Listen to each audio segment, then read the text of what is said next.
So everyone who is here in the room, please feel free to help yourself to food and get seconds as the talk goes on. I don't think that will bother Brad too much. Those of you who are on Zoom, my deepest apologies. I cannot have any food. I am Alyssa Rossi. I'm the chair of the program committee, and I just want to take a couple seconds to introduce Brad, and I do have one quick announcement. So Dr. Brad Olson joined our department almost 4 years ago. It both feels like yesterday and feels like you've been here forever.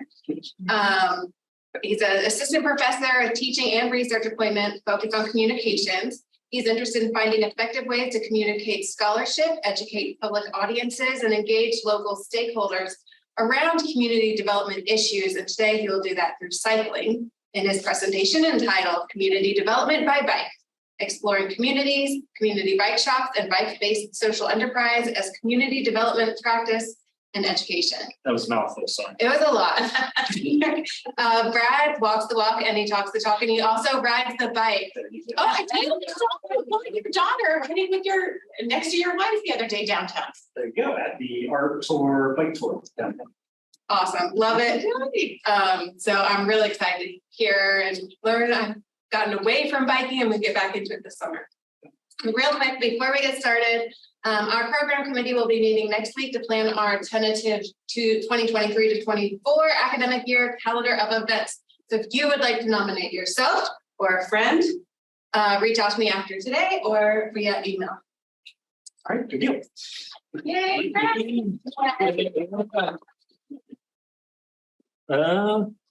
Who's hosting? So let me share. Oh, I don't know.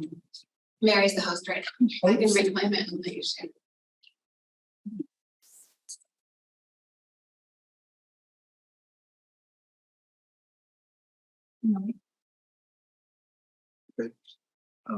Why do you want to be controlled? I just need to be able to share. Okay, so let's get out of that one. And just go ahead. Let's. All right. Reggie, can you share? Okay. You should be able to.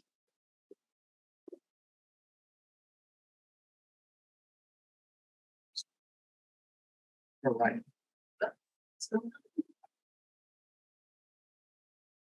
All right, so welcome, folks. Thank you very much for coming out to listen to this talk.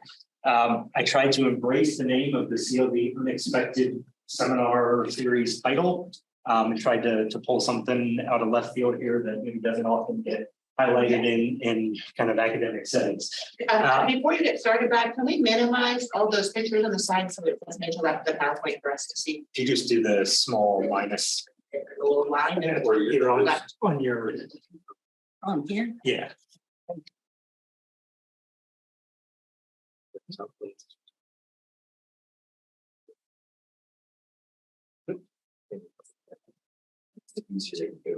No, we gotta.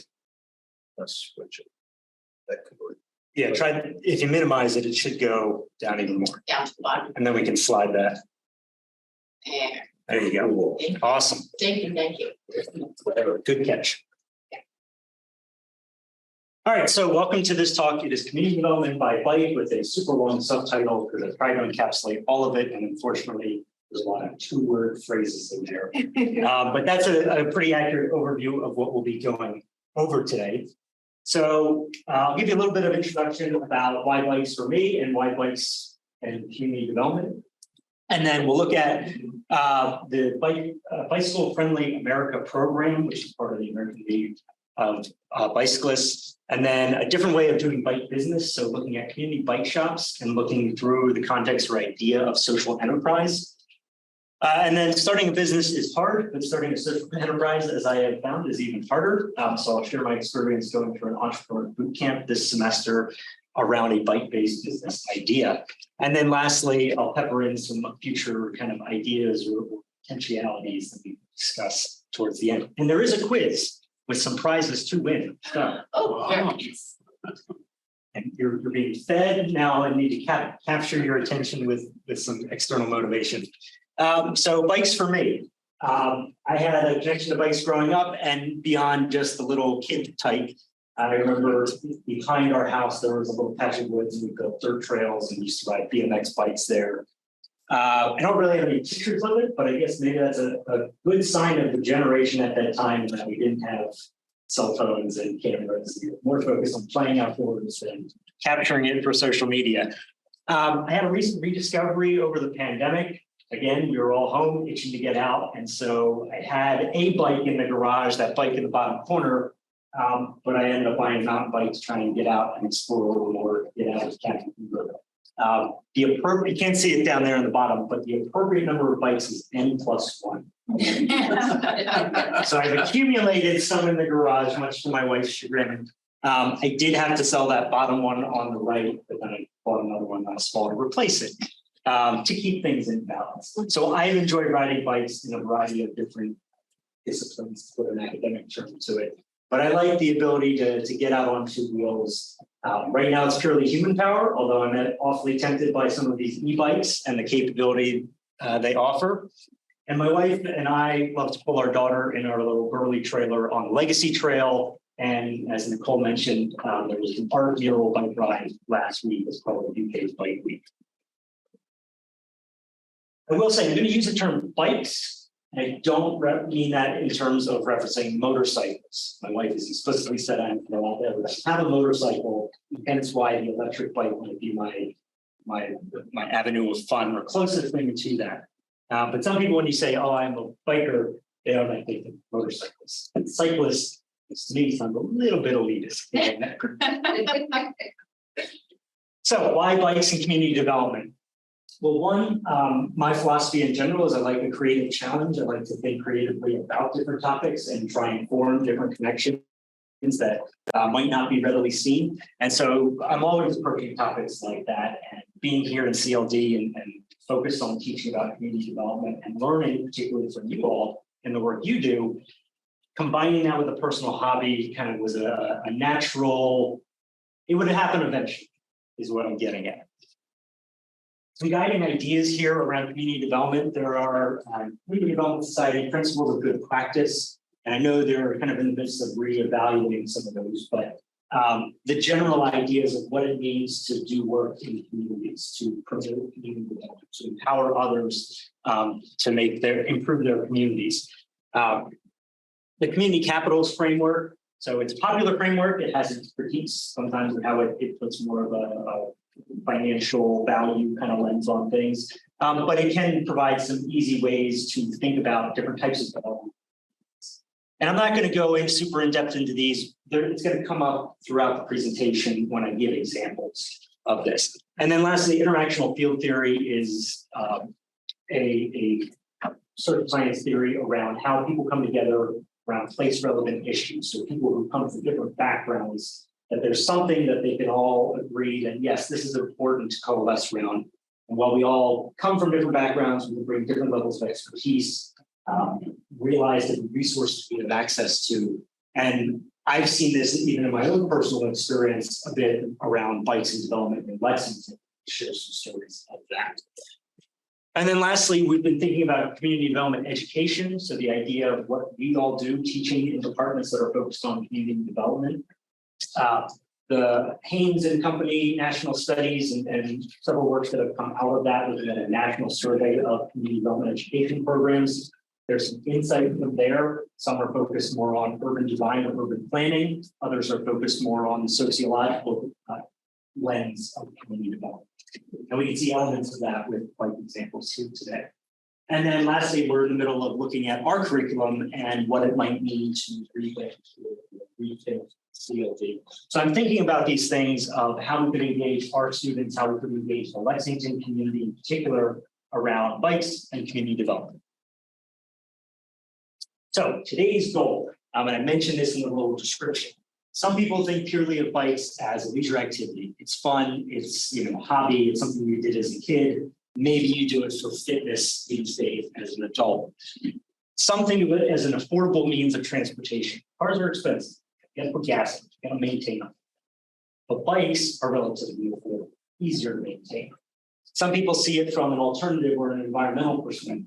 of it is a greener form of transportation. If they have the opportunity and a safe way to get to work with the rail, they choose that over a fossil fuel-based vehicle.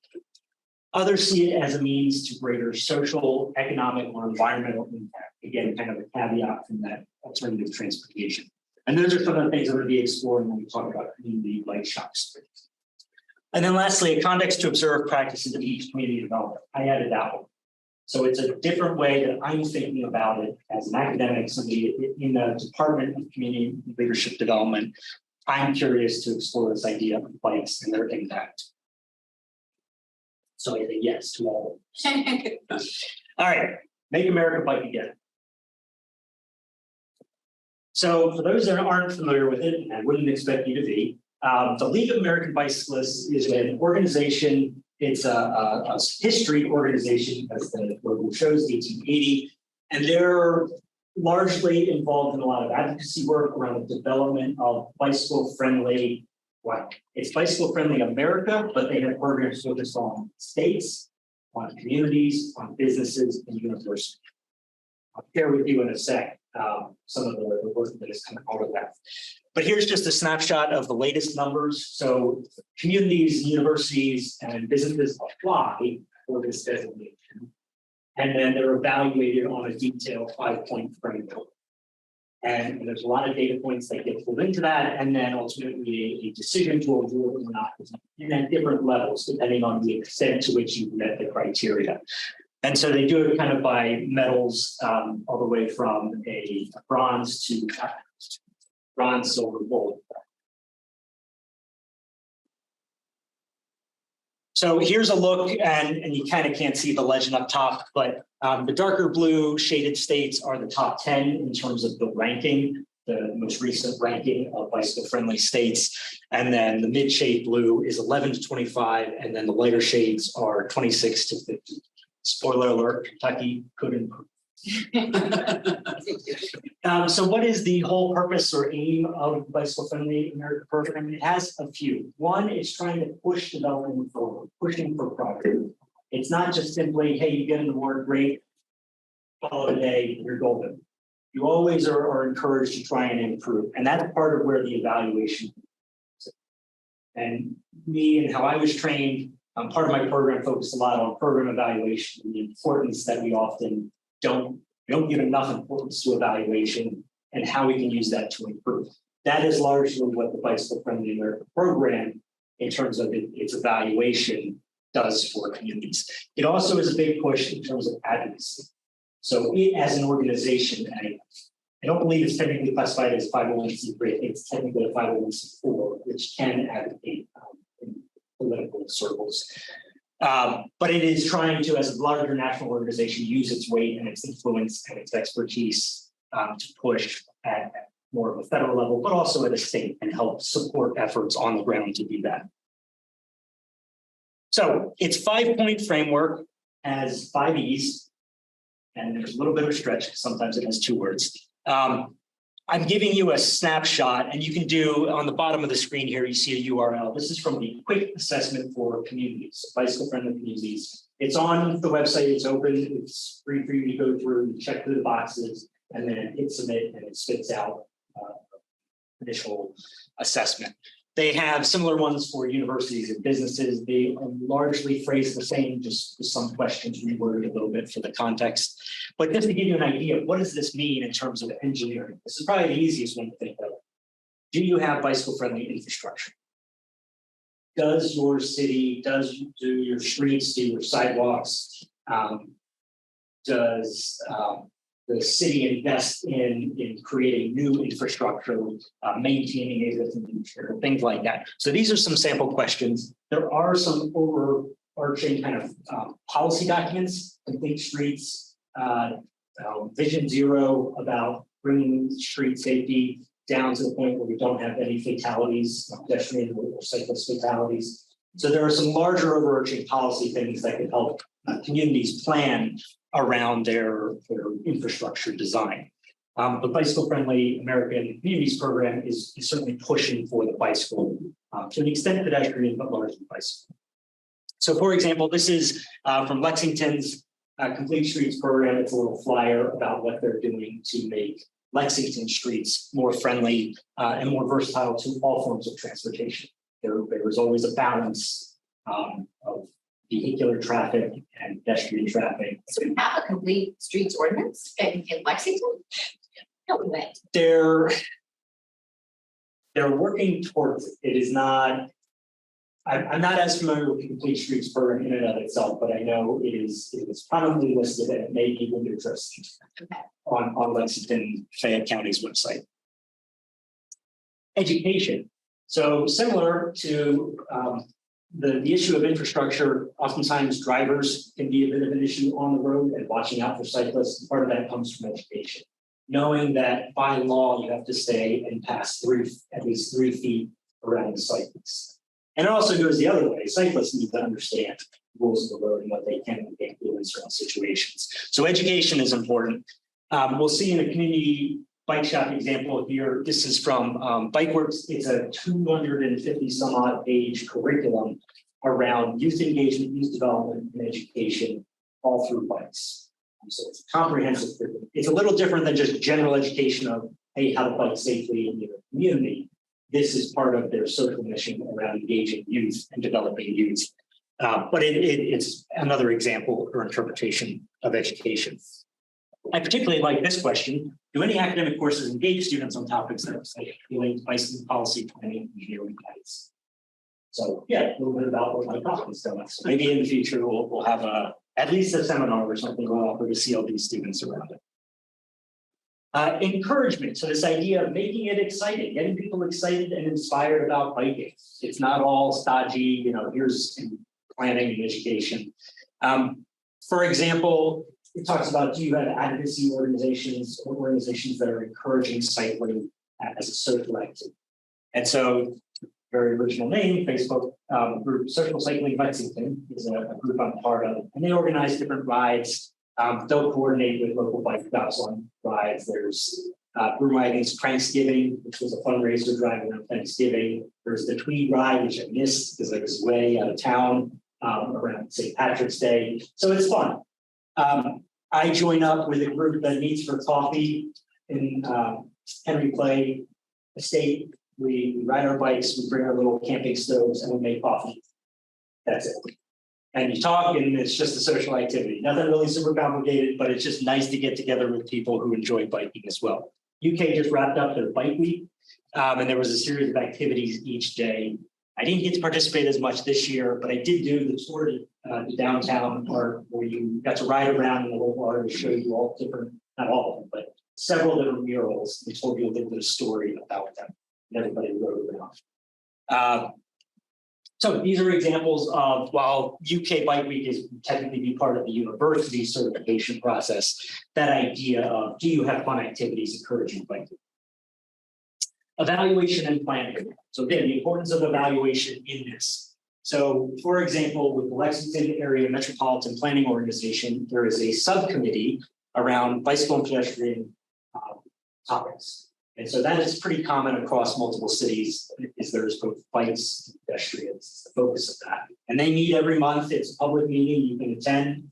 Scott Thompson is the chair. He goes to the coffee and bikes, which is how I learned about this organization, by attending that. They have surveys from time to time. So these are a couple that are up and active right now, trying to get feedback from individuals. So whether you use the multi-use trail systems for walking, running, jogging, biking, you're encouraged to provide feedback. So these are the kinds of activities that these organizations, Bicycle Friendly America, wants to see under this category. The fifth E, equity and accessibility. And you'll see in the next slide here how this has really hit home in the last several years. But it's this idea of promoting not just equal kind of bike access. So helping people improve their access to bicycles, period, to biking infrastructure, but also making it a welcoming community for people from marginalized communities. So when you think of the typical cyclist or who you think of typically rides a bike, it is a rather homogenous group of white folks. And so how do you encourage biking for other communities and welcome them, support that? Is that actually true? I mean, I live off Shells Road, And there is a ton of biking of both Latino populations and Black and brown folk in my part of the city. So I don't know in terms of how you. It tends to break down by use. So minority populations tend to use bikes To get as a means of transportation as opposed to, so yeah. My bias is showing that when I think bikes, I tend to go to the recreation, the fitness, the leisure activity than commuting. right. And so, and the Bicycle Friendly League of American Bicyclists, they have a whole resource page with citing tons and tons of studies around stats and demographics, often drawing from the Census American Community Survey. And I think the Department of Transportation does work too around different modes of transportation. That there are demographic differences, but you're right, it does partly come down to the purpose of the use. And the investment in bike trails is following the people that are interested in this for fun and fitness sake, not following people that need it in order to get to where they work. And that there's several articles related. So on their website, you can go for each of these 5 E's, and there's a list of resources and studies related to that. And one of them, as I was scrolling through, was around this idea of gentrification. And when you do bike development, how do you avoid the trappings of, putting in, this nice new bike path right through the middle of, a community that had no say or input or feedback on it, and it doesn't have use for it, or isn't going to use it the way it's been designed. So there's attention paid to how do you build equity into that planning infrastructure and other. I'm thinking about it in a different context. I'm thinking about it with respect to putting bike lanes in or some sort of traffic patterns to protect the bikers in my part of the city who are not biking for fun. Yeah. I mean, it's extremely dangerous because part of it's a mess. It's really dangerous. And one of the big sticking points is when, if you have a street wide enough, or if you revamp the street to make it wider, to put in a bike lane. Right. The big sticking point is it protected? Because putting some paint down, believe it or not, doesn't stop drivers from crossing into that, and doesn't really, alert that this is space to avoid. And so you put that in, and people still don't feel safe, so they don't use it, and it becomes a cyclical view of the public says, well, why did we spend all this money on a bike lane? I hardly see anybody use it. Again, it goes back to, are you designing it purposely and thoughtfully with input from the start? Yeah. And we'll look at an example here of advocacy around these protected bike lanes here in a second. All right, so they used to have a 50 that was called enforcement. And they ended up removing it that was October, but they made the decision around late summer 2020. Any wild guesses as to why? Aside from coronavirus, but what other major national events were happening? Black Lives Matter. So they used to have this idea of enforcement, about enforcing rules to make sure that cyclists were paying attention and abiding by, the rules of the road, so that you weren't giving a negative impression and making the work ultimately harder by giving non-cyclists a reason to say, well, hang on, why are we paying much attention to this? They're not following this. So there was guidelines around our police, taking folks doing enforcement activities around bicyclists. The problem is when you overlap that with policing and racial biases, the folks who were getting stopped on bikes were of one group more than another. And when you think about enforcement too around bike theft, you see somebody riding down the street and you have that kind of policing bias lens to it. I see a white person riding a bike very fast down the street. You see American person riding a bike very fast down the street. That bias was showing up as enforcement. So there was growing calls to rethink this, but they ultimately pulled it and they had a detailed statement on it. Yeah. And again, that's when they said, this is given all that's going on, it is about time we make this official in our evaluation framework. And that's when they doubled down to on equity and accessibility. So where do things stand in Kentucky and Lexington and the University of Kentucky? I just printed off a copy of the state report and the state and city report. If you want to pass those around, I did save ink, so I printed it black and white. The people who are like, for example, in local government and task force or this subgroup, are they, like, is this framework common knowledge? Like, do people use this? For the feedback, yes, they ought to be, because they're the ones letting someone know. I don't know who exactly is the point person for that, but I would think Scott had some pivotal role in doing I forget the annual cycle timeline for this, but it renews every so many years. So somebody's got to be putting in. The Bison Friendly Area team does do their own research and draws on surveys from cyclists in the area too as part of their data collection, but there is a point person to do it. So it's a mix of both secondary data that they can pull direct, primary data that the FA pulls, and then probably data that gets reported out. So as you can see in the numbers here on the left, Kentucky is ranked 37th in the nation in terms of its bicycle-friendly nature, and it does include Hawaii and Alaska. But what I like about this is because of the evaluation, they do give a fairly detailed description of areas to improve, how you can improve. So it's not just, here's your mark, here's the grade, that's it. They do give you points to work on for next time so that you can maybe then achieve the next higher level. So right now, for example, they don't rank the states by the medals, they just do it by numbers. But for example, Lexington Bay County is ranked province. What would it take to get to silver? It outlines different points that it could work on, and it kind of gives you the letter grade or the numerical ratings here. I think the state report is more recent, so they're in the process, I think, of switching how they present some of the data, as opposed to this is more letter grades versus numbers. And then they don't have, unfortunately, a similar detailed report for universities, but you can see the University of Kentucky's ranking is gold right now. So fairly good. What it takes to get to platinum, I don't know exactly, but they are hiring a new alternative transportation manager here at UK, and that literally is the bulk of the job description. Get us to platinum. What are your ideas for improving bike culture and infrastructure? And they cited this specific program here at UK. And these aren't ranked, it was just the way they so don't take anything of that Arizona State University is not any better than us. They are also. And then here's just a breakdown of some of the numbers of the businesses that are ranked by BFA. I didn't go into detail, and they don't provide detailed reports for businesses, but there are things that businesses can do to be bike friendly. Having a bike rack out front, providing access to bikes, or encouraging people to bike to work, or sometimes providing vouchers to buy a bike so they can bike to work.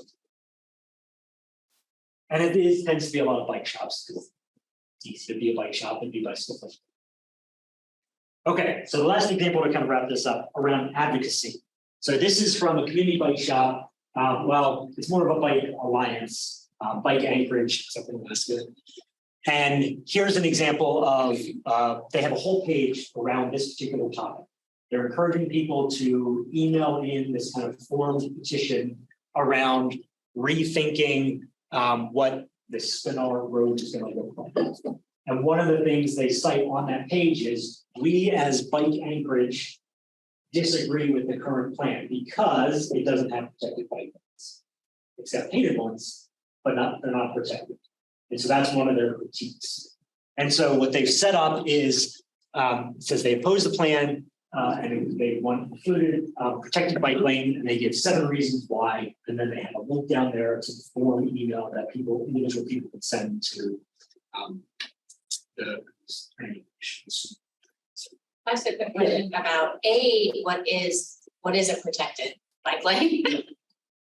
That's a good question first, and then So a protected bike lane is something that has some sort of physical barrier along the border or the line between road lane, car lane, and bike lane. Now that can look different. It could be something as small as almost like a little in front of a parking space, like a cement kind of curve thing. It's not always a straight, rectangular or squared off curve. Sometimes it's a series of rounded little heavy duty plastic things that get built in. Sometimes they have little plastic holes or reflective things. just don't understand how that would work in Anchorage. I mean, my best friend moved there with her family and the bikers, and it is still snowing in freaking Anchorage. And I don't understand how you plow with this thing. Right. Like, how would you even do that? Yeah. Because they just don't plow the sidewalks. I mean, they just plow the middle of the road. And this, certainly this can be an extreme weather example, but snowfalls in plenty of other cities, so you still have that same problem. I don't know the response to that, and I don't know the full breadth of creative engineering infrastructure that exists for plans. But the idea is there is something that presents a physical barrier or at least an initial alert. So cars won't go over. Yeah. Now, that can also sometimes mean where the bike lane is completely detached and off of the street surface. So that's arguably the safest if you have now removed it and it's part of like a multi-use path that parallels the roads. That physical space can also be considered protection. Picture looks like it's just extended space. Yeah, this was the plan. It's still plowable. Yeah, if there was not an actual physical thing, then I could see like you would just plow a wider area. But if there's a physical thing and then the bike paths like this, you just wouldn't be able to plow it for 9 months out of the year. And that You'd this be able is to use the current plan, and that this is what they're recommending, some sort of protection where there's dash lines. There are also see designs where Brush them. I've lived in northern Alberta and I bike year round, and they just have like heavy duty golf carts with the big rotary brush, and they brush those daily, Okay. as But opposed they to like do a the plow sidewalks that- too. Exactly, and that's with a tall, like 2-foot cement barrier between road and bike lane. Here, people have been complaining about just from debris getting in the bike path where they're protected. Well, yeah, that's the other challenge too. Cleaners can't go in. There was another issue, an article cited in this organization. It was basically the bike shoulder on a large highway that basically was cut down from the 5 or 6 feet that it was to really 3 feet, 2 to 3 feet, because all the road debris. And while it had been brushed to the side, it basically gets brushed to the side to the rail. And now you're forced to either ride in a bunch of gravel, which is also unsafe. Yeah. And now you've been shoved closer to the road. So yeah, there's maintenance, there's the upkeep that comes with that of keeping it clean. Okay. You said you had another question. All right, moving on to kind of second mini talk here, a different way of doing bike business. So the idea of community bike shops and social enterprise. Just some terms to clarify here, and while this is not certainly a case study in social enterprise, these social enterprise, social entrepreneurship, they can get used in similar conversations. They're not directly interchangeable, but they're getting at the similar kind of larger idea. Social enterprise refers to an enterprise, a business that has either an environmental mission and or a social mission that is either equal to or if not greater than profitability, financial mission. The idea that you put people and planet first before profit. So while it is called social, I've not seen like the environmental enterprise be used in the popular. Social gets used to it. Social is the time. Sometimes organizations focus primarily on environmental, sometimes social, sometimes it's getting both. But the point is that it is putting people and planet first, not simply profit.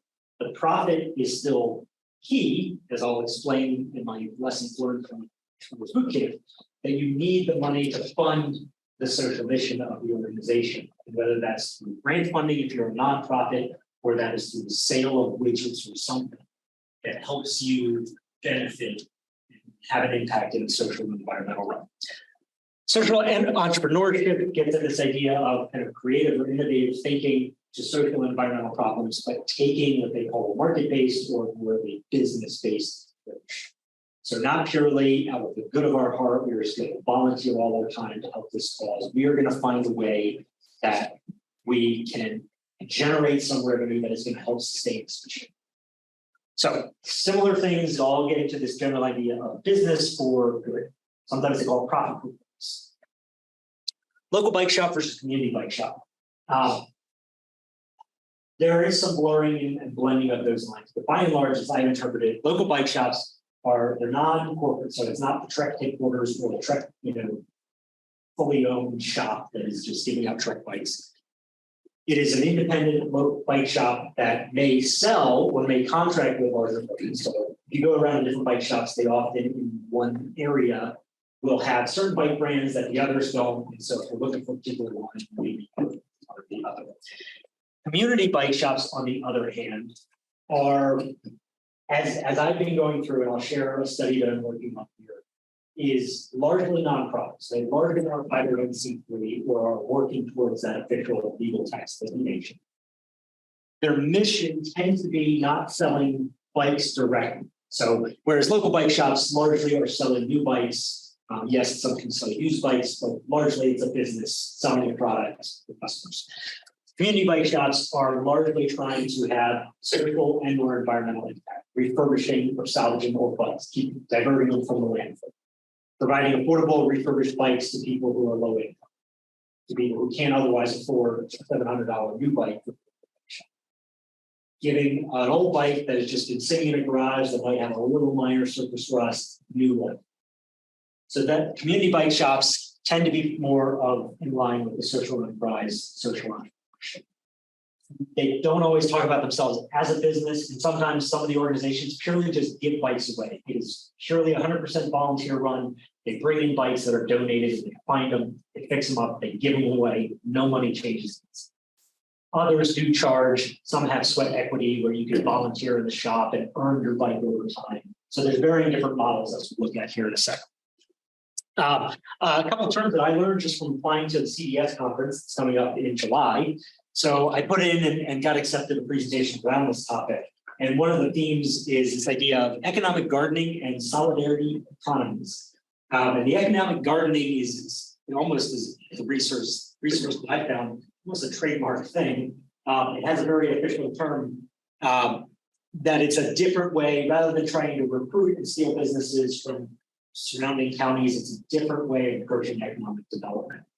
So that hence the gardening aspect, right? Grow it in your own backyard rather than like grabbing it and transplanting it or enticing plants to go transplant into your space.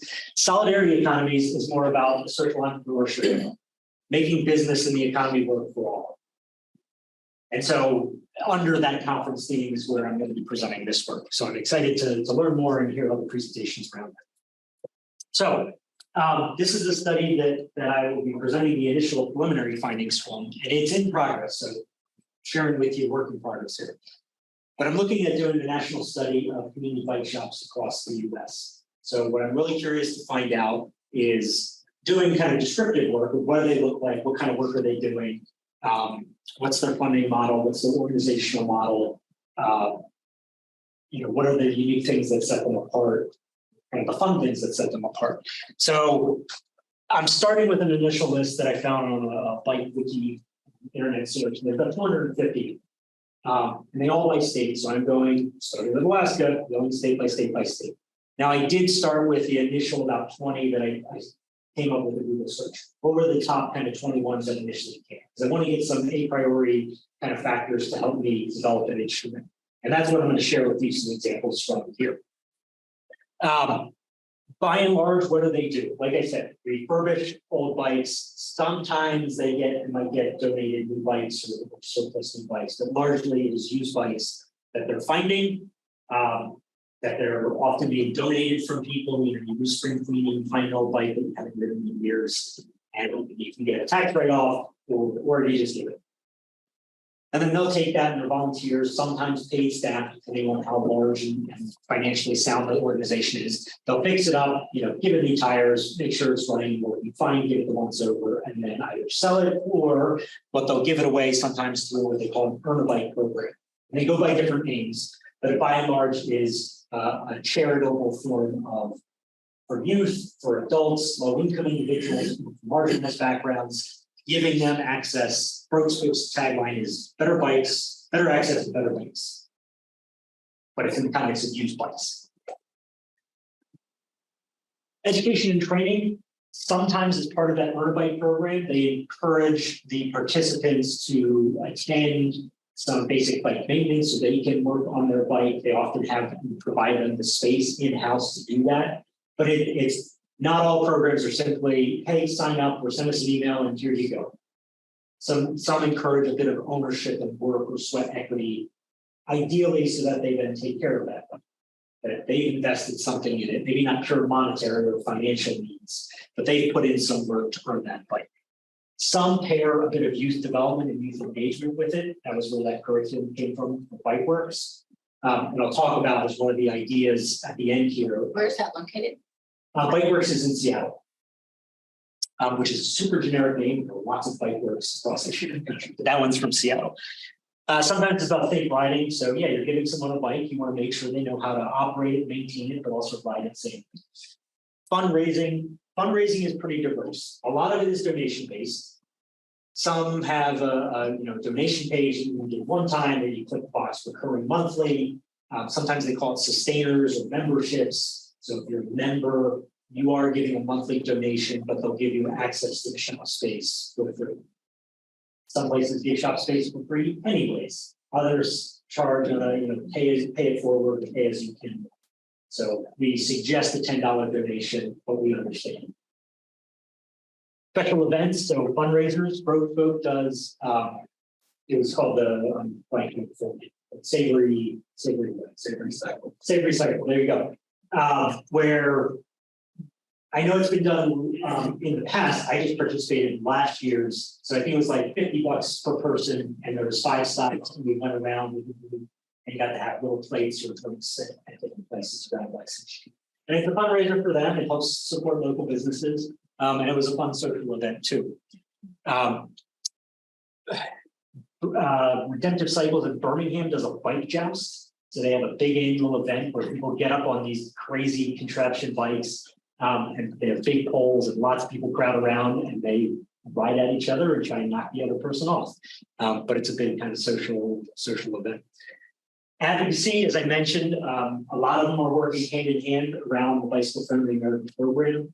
And so they're drawing on the resources of that larger organization and are the ones on the ground that are really pushing that work. And then, like I said, social rides and community engagement, that can look vary from anything of fundraisers for another organization or business in the community, sometimes donating bikes or providing transportation.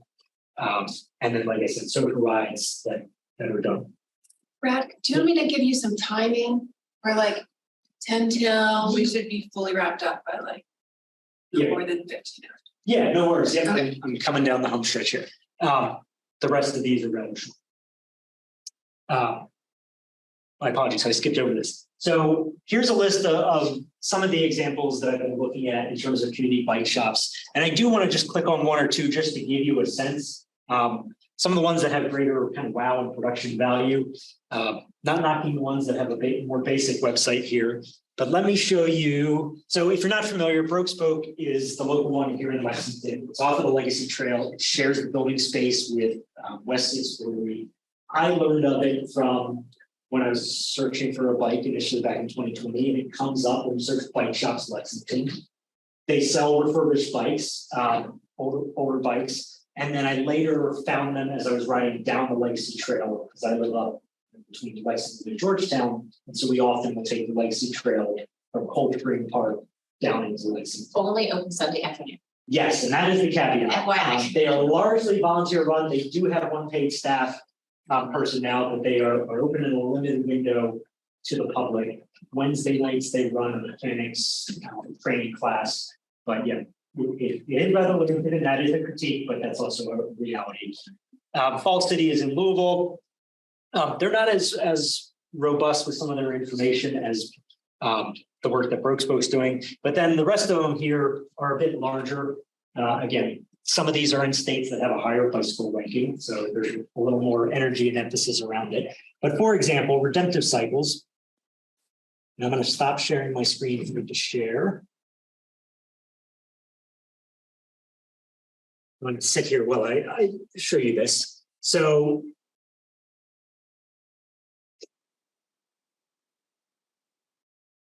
this is effectively the process of all my research. It is a whole lot of content analysis of looking at websites, pouring through web pages, going through my Excel sheet and checking yes, no, adding notes.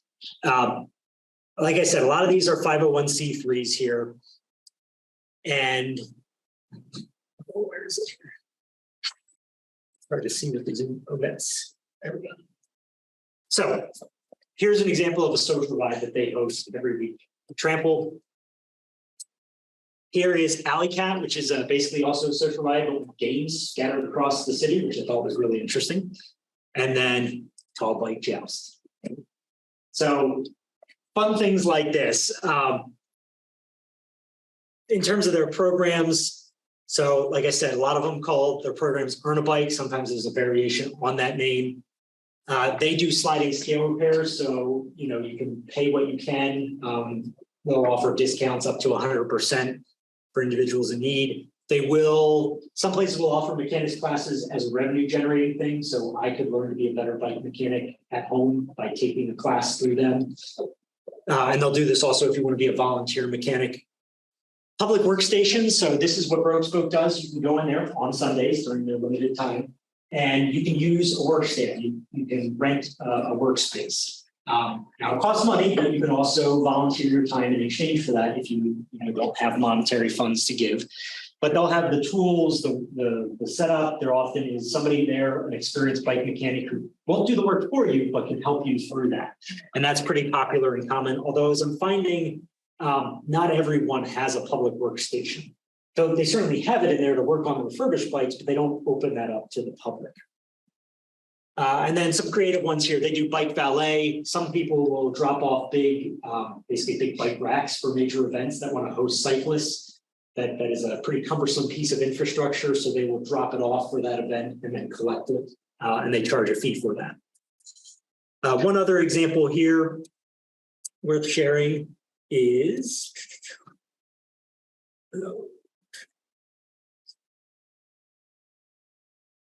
this is in Washington, D.C. This is called Gearing Up Bicycles.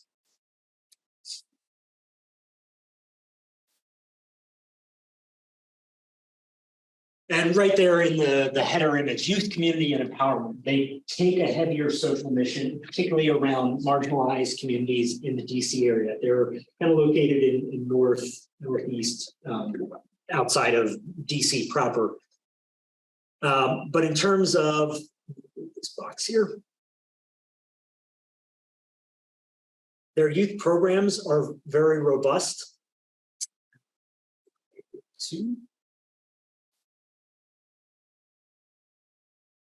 So Youth Night is an event that they hold at the place where they invite youth to come and learn how to work on their bikes. Youth Bicycle Force, that is a group of youth that goes out into the community, and an interesting concept I learned, bike deserts. You're familiar with food deserts, some are familiar with news deserts, applying that same logic to bike deserts where there aren't bike shops or resources to fix your bike. They offer job training. So a lot of these Earn a Bike programs sometimes transform into workforce development, teaching customer service skills, teaching some mechanical mindedness. So this is another good example that I found. And there's tons more on the slide there, and I'm sure even more that I will be finding as I go through this. So already there's a lot of overlap, but I am curious to find these fun examples and rather rich examples in the work that folks are doing. All right. So I have been participating in a what is called an entrepreneur boot camp here at UK for this past semester. And there's been some lessons learned. So the Von Allman Center for Entrepreneurship is out of the Gatton College of Business and Economics.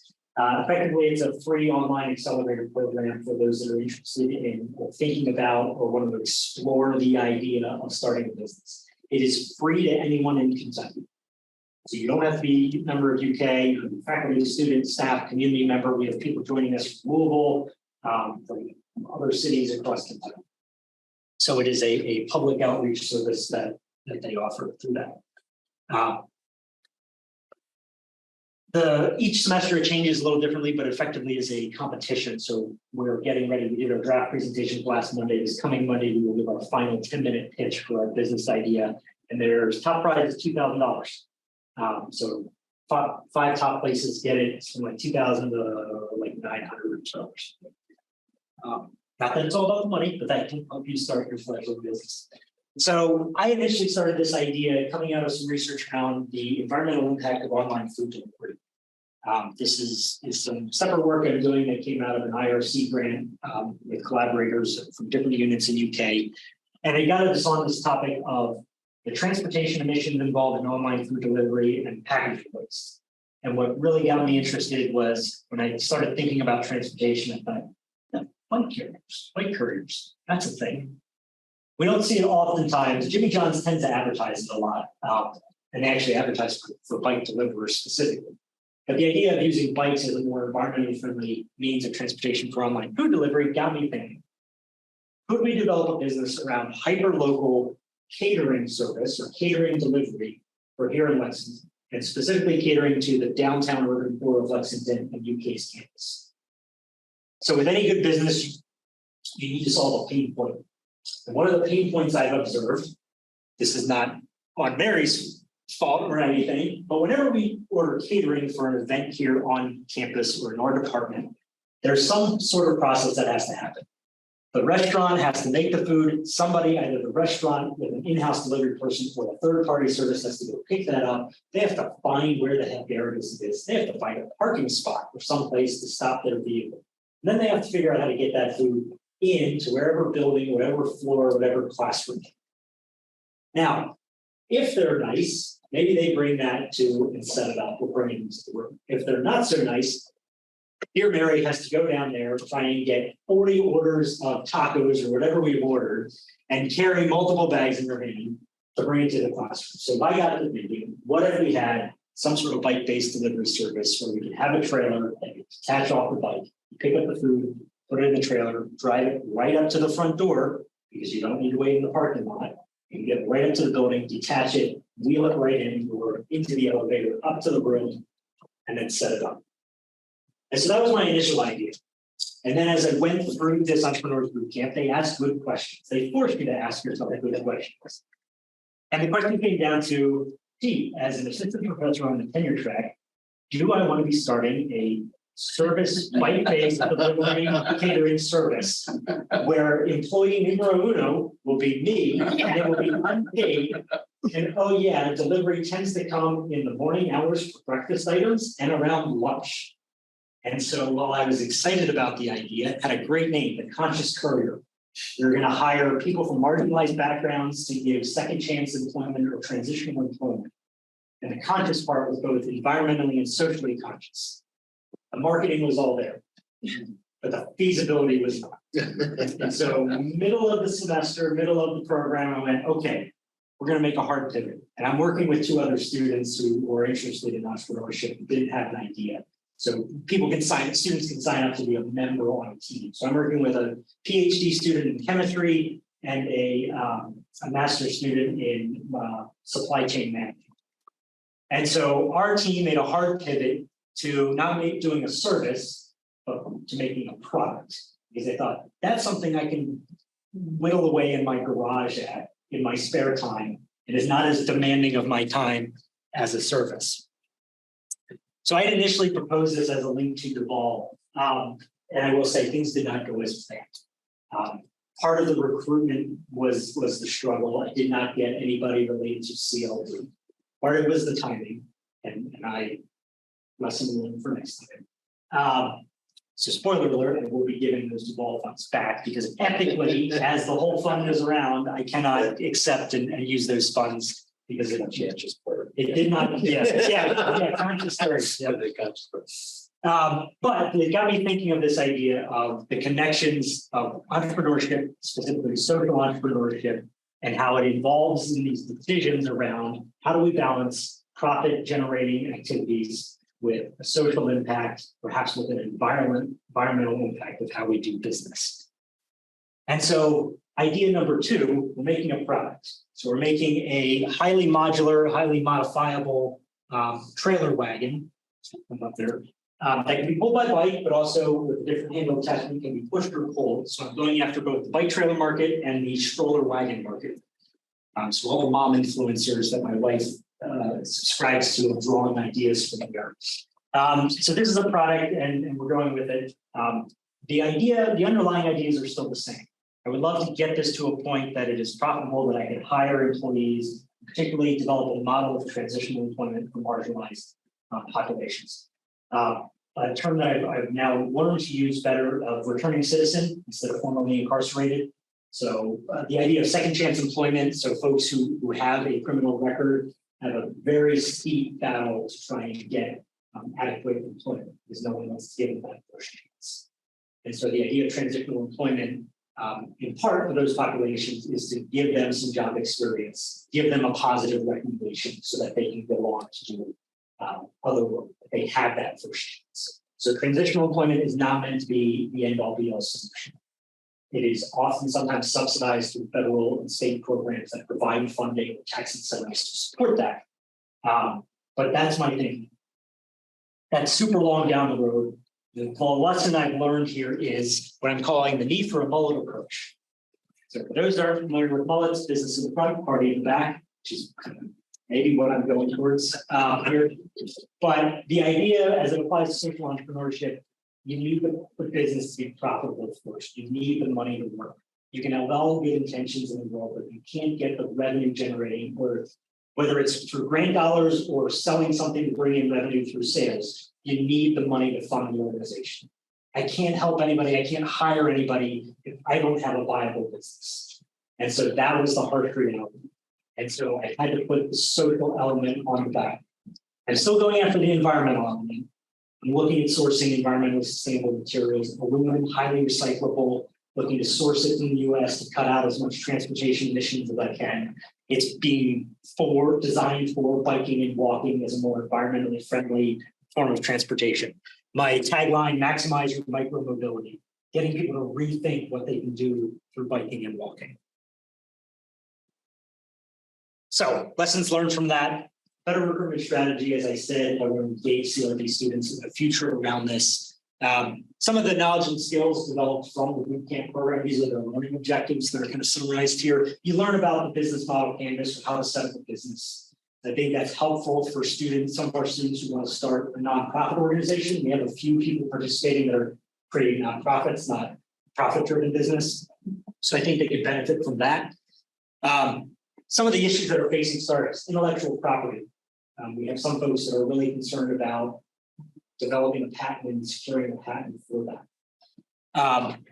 Management, HR, we've gone through financing, different funding models, when to go after certain types of funding, crowdfunding versus VC funding, and the pros and cons of that. Different legal structures and what that allows you to go after certain money or not.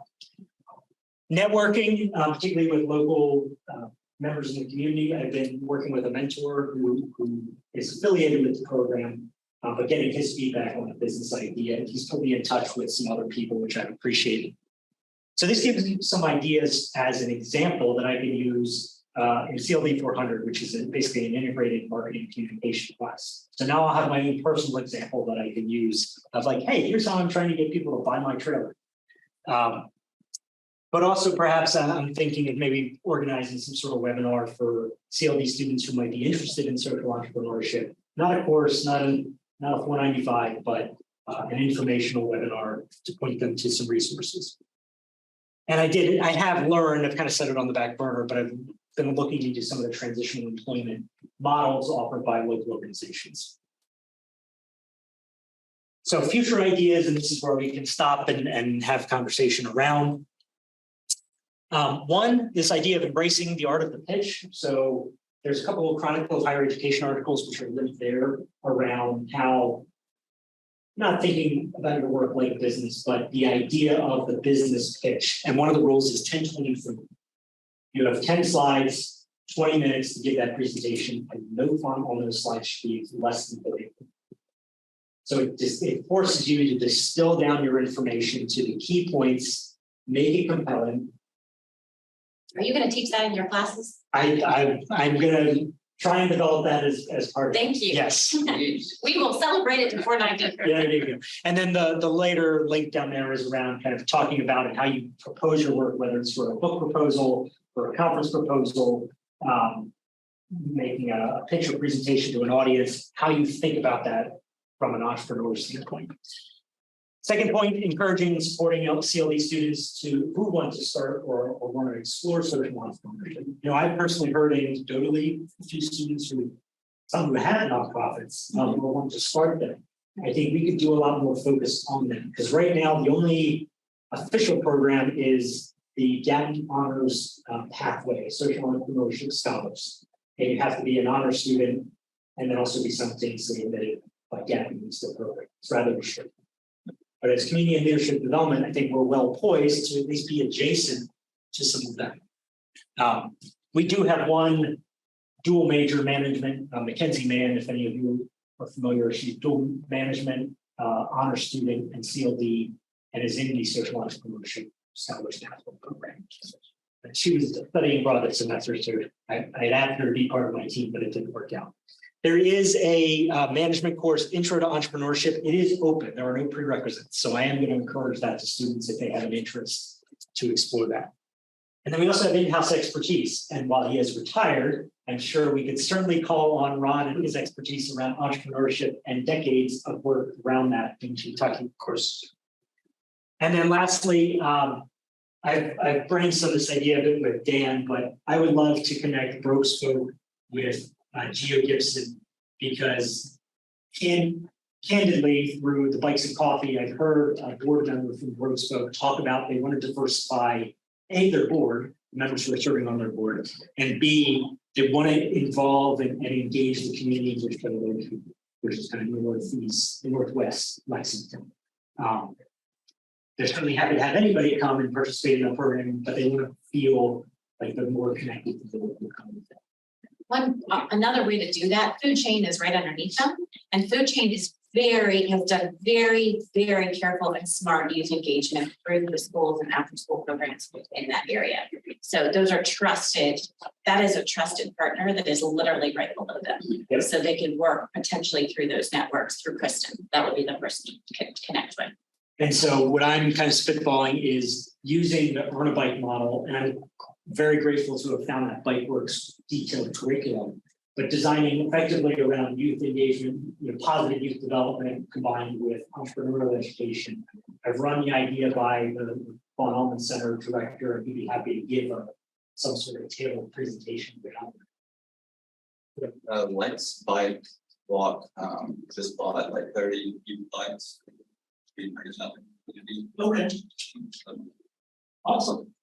Yeah, was that maybe, is that recent or is That was this last year. Alice Hilton, Okay. involved with that. She Okay. got a grant for that. I remember seeing a post about it. I thought the police department was giving them out. I don't know. No, they did partner with Safety City, so they do that, but they also do an after school program at in Wells Brown. Okay, wonderful. And OMAC probably already knows about this and or works with this, but all of the I know when Seedly did a food entrepreneurship program, summer program, they're able to get all those money from the city for paid student internships for the summer. Gotcha. So they pay the kids to go through the youth development program.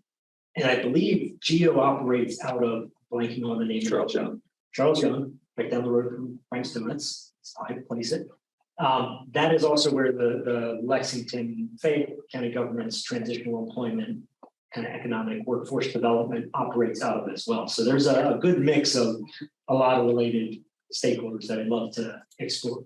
So with that, I will say thank you very much, but don't clap yet because there's a little bit of a quiz. Or excuse me, I have one last one. Dan and I talk a lot, so I probably bug him when I come in with crazy ideas. But another area of potential work is a digital resource guide for bike tourism and recreation in Kentucky. They've done a similar one for California. One of the bike channels I follow, they moonlight as bicycle tourism advisors, and they helped with that. So you can model after it. And it would hit a lot of points in the extension community assessment report around economic development, better recreation, things like that. And if you combine it with agritourism, you can hit some of the agricultural priorities too. So everybody in the social groups, Central Kentucky Bike Packers, Kentucky Cycling YouTube channel, they're always looking for rides in Kentucky. I think there's opportunity for that. With that, quiz time. All right, so I have some. Well, I'll keep that as a surprise. So, all right, first question. What place is the state of Kentucky ranked by, but without looking at your sheet? I saw a hand up first. You need to say it out loud. It was in my head. Wow. No,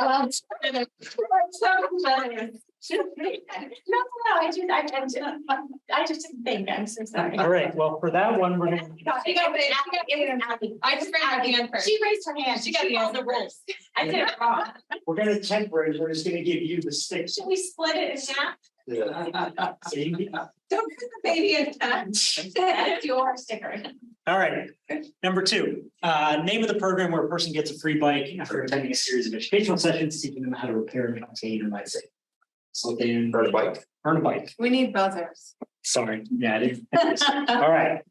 You Wow. get a Bike UK hat. Yeah.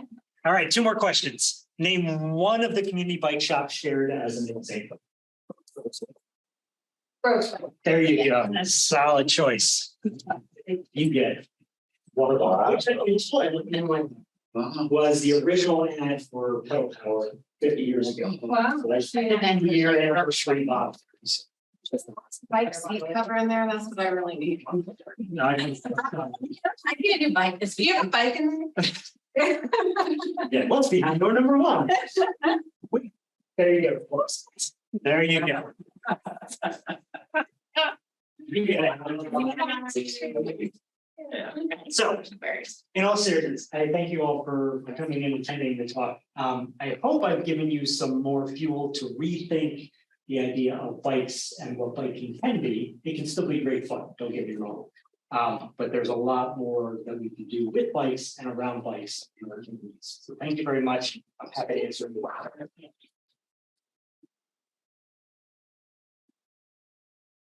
On my list of things to do this weekend, Brad, Yes. is purchase a new mountain bike for myself because our children for their 10 and 12th birthday got their first like proper mountain bike, which with shocks and disc brakes, and I have to be able to keep up with them. So I'm going to go face this talk to Rogue's Boat on Sunday. There you See go. what I get. And I just watched Kentucky Cycling it is on YouTube and it's a channel Nathan Bone. He organizes bike packing trips. That's what's going on with him. He does a whole detailed series of bike packing trips, but he's been doing interviews lately with different bike shops. And he just did one a month ago, and they showed hands like the inventory. And that was a month ago. I don't know if they've sold out since then. They have a lot of different choices, so Okay. should have a good pick. I have a question about social entrepreneurship and sustainability over time. Yeah. Because I used to be really into this community when I was a little bit younger, and there used to be alley cats here, and it seems like there used to be more of a thriving bike community in Lexington. It could also be that I'm just disconnected now. But thinking about how to maintain that kind of, as people grow up and move to the suburbs, how do you maintain that kind of, like, how do you keep that community going? I think social media has helped a bit. I know whenever something gets posted, either on Social Cycling Lexington or Broom Wagon posts something around their circle rides. There's a lot of engagement, and I see the same names and faces, like in comments on things. So it's small, but I think there's probably, as with any kind of group, a kind of more dedicated core and then peripheral. But I can't make every coffee and bike. Because it's Saturday mornings and my daughter has gymnastics. So there's only so many gymnastics sessions I do this. So it's tough when things get a little more complicated. So I think people thrive off the occasional big kind of social live events. I think that helps bring people back together. I'm not familiar with Alley Cats. What was that? Just a group or a shop? You mentioned alley cat rides, I think, but it's where there's like Well, that was various stops. Oh, It's like a model of a bike ride that's like really. That was redemptive cycle. I didn't realize that as a thing had been here in Lexington. It's not. But maybe it was like connected to the university and kind of as people graduate and move on. There might be a resurgence here on campus with whoever comes in as the new alternative transportation manager. I'm thinking like as nonprofits in general. Yeah, I guess there's just natural ebb and flow. I mean, that's probably a whole other category of how do you keep the energy and inspiration with any sort of measure? Yeah. You've raised many interesting points. One thing that resonated with me was the idea of integrating social entrepreneurship into our undergraduate curriculum. And I challenged the undergraduate committee to really look at this seriously. I'm teaching 362, and so many of the students are very interested. They don't call it that, but they want to do something that's innovative. And so I've done work in rural Scotland, and they have mandatory entrepreneurial education from grade school, high school, and the first 2 years of college. Not everybody starts an entrepreneurial venture, but the research indicates that they bring that mentality, that creativity and innovation into government work or nonprofit sector or business sector. So I really would like to challenge this department to think very seriously about this and making it more visible. I would love to model out a framework for somebody who might be interested in doing that as a 497 project. Now, you'd have to work out kind of what the site supervisor is. So the entrepreneur boot camp runs every fall and spring. The boot camp 1.0 is the introductory one. If you do well, and then they invite you to participate in 2.0. But then in theory, it could be part of the experiential work hours, because you can do that boot camp for experiential credit in general. But perhaps that combined with some mentoring from people in the area that they want to work in would be an optional 497 project. Well, also because I think a lot of it is like, people's ideas, like, you hear like students will want to like develop an app or podcasts or like something. It doesn't necessarily, they're not necessarily interested in trying to live off of their own business, particularly, but just that going through that entrepreneurial process with the type of product or service that they want to be able to offer and sort of spin off as just something that they're doing when they're young. That I think that seems feasible. Yeah, even if it's a podcast and you're not out to make advertising dollars or sell something, you still have to think about who's your audience, how do you market it, how do you make it feasible, in terms of producing content. It'd be really cool. I wonder through all the different kind of approaches and community sustained bicycling and stuff, has anyone ever looked and done a deep dive into which of these has been most effective in getting money at the state or at the city level for infrastructure? Because in my mind as a commuter, I don't know, sorry, I'm probably a newbie in this room, but I don't know anything about the community development kind of aspects of it. But, it's the infrastructure that allows you to get to different places in the city that is tough. Have people thought about that kind of at a more meta-analysis scale? I don't know, and now that's something I can look at and something. So part of the national study is do the content analysis, and then the next phase would be to reach out and do some more in-depth interviews and talk with, particularly finding ones that have. And one of my questions is, do they even mention advocacy on their website? And if they do, what do the examples look like? Cherry picking those good examples that have robust pages around advocacy and learning them. Some will a lot of them post their wins because everybody wants to have a win, but asking them, what did you do to effectively enact that change or get better at this or whatever might be passed? It's a great question. We really should wrap up. Yeah. So we have 5 minutes before Yeah, the no next worries. meeting, but thank you, Brad.